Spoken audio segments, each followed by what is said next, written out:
Welcome back to my channel Wisdom Academy. I am Komal Dikshit and I hope आप सब लोग बहुत अच्छे होंगे और अच्छे से KVS DSSB की प्रिपरेशन में लगे होंगे। तो आज इस वीडियो में मैं आपके साथ शेयर करने वाली हूँ कि जो DSSB PRT और DSSB के जो फॉर्म होते हैं वो कौन कौन भर सकते हैं। क्योंकि 2 से 3 दिन पहले मैंने एक वीडियो शेयर करी थी जिसमें मैंने अपनी DSSB के मार्क्स की स्ट्रेटेजी शेयर करी थी। तो उस वीडियो में जो सबसे मोस्ट कॉमन डाउट ये है कि क्या बीएड वाले भी DSSB PRT का फॉर्म भर सकते हैं। एज यू नो KVS ने DLED के साथ साथ बीएड वालों को भी KVS PRT का फॉर्म भरने के लिए अलाउ करा था।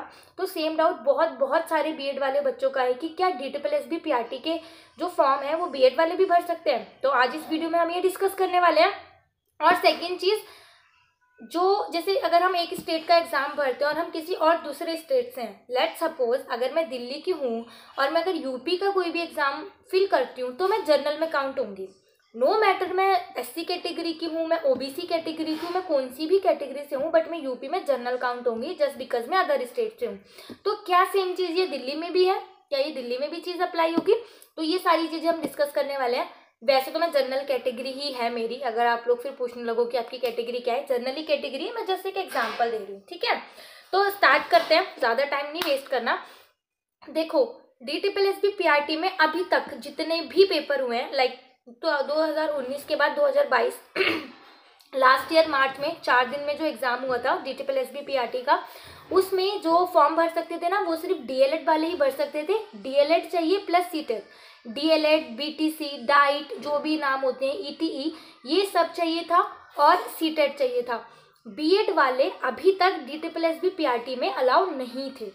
लेकिन इसके साथ ही लास्ट ईयर नोटिफिकेशन निकला था जिसमें जुलाई में, आप लोग ध्यान से सुनना, जुलाई में PRT की वैकेंसीज आनी थी। उसमें उसके अकॉर्डिंग, उस कैलेंडर के अकॉर्डिंग, DSSB के अकॉर्डिंग जुलाई में DSSB PRT की वैकेंसीज आनी थी। उनमें पेपर होना था सितंबर में।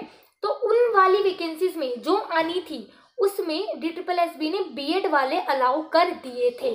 इससे पहले कभी भी दिल्ली में DSSB PRT में बीएड वाले अलाउ नहीं थे, बट उस नोटिफिकेशन के अकॉर्डिंग अब इस बार जो फॉर्म निकलते उसमें DSSB में बीएड वाले भी अलाउ होते।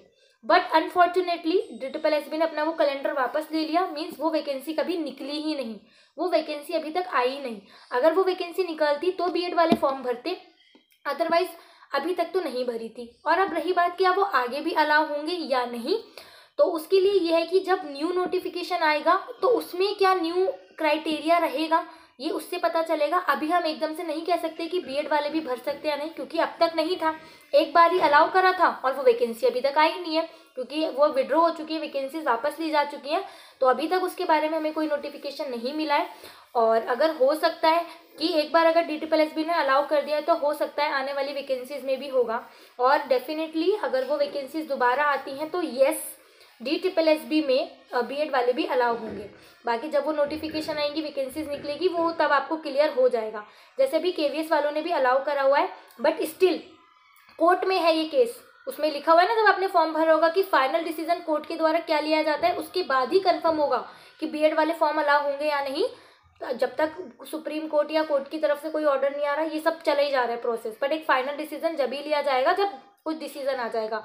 तो अभी DSSB की तरफ से कोई कोर्ट केस वगैरह ये सब कुछ नहीं हुआ है, क्योंकि अभी वो वैकेंसी निकल ही नहीं पाई थी। बाकी जब वैकेंसीज आती हैं तब देखा जाएगा। वैसे DSSB ने अलाउ कर दिया था, तो मोस्ट प्रोबेबली चांसेस यही रहेगा कि आगे भी रहेगा।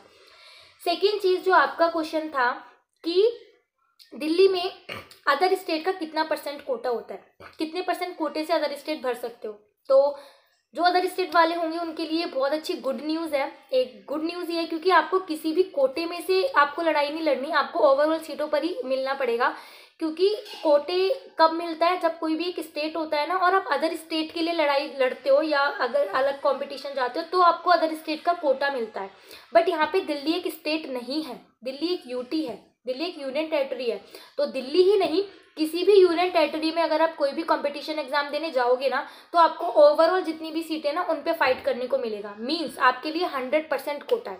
मीन्स जितनी सीटों पे उस स्टेट वाले लोग लड़ेंगे, उस यूटी वाले लोग लड़ेंगे, उस सीटों पे उतने पे ही आप भी लड़ सकते हो। तो इसमें कोई कोटा वगैरह कोई बात नहीं, क्योंकि कोटा होता है तो वैकेंसीज में नंबर आने के चांसेस बहुत कम हो जाते हैं, क्योंकि बहुत कम सीटों में बहुत ज़्यादा लोग रहते हैं। बट इसमें मान लो 1000 सीटें हैं तो आप 1000 सीटों के लिए ही लड़ोगे। जैसे कि मान लो 1000 सीटें हैं और आपका 5% का कोटा है या 10% का कोटा है, तो आपके पर लिए 100 ही सीटें होती।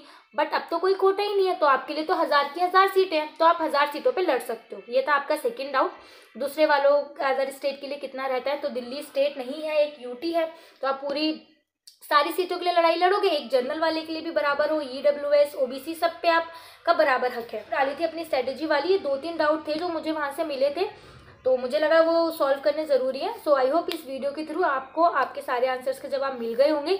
स्टिल कोई क्वेरीज रहती है तो डेफिनेटली आप उसको कमेंट करके बताना, मैं उसको रिजॉल्व करने की ज़रूर कोशिश करूँगी। I hope you like this video.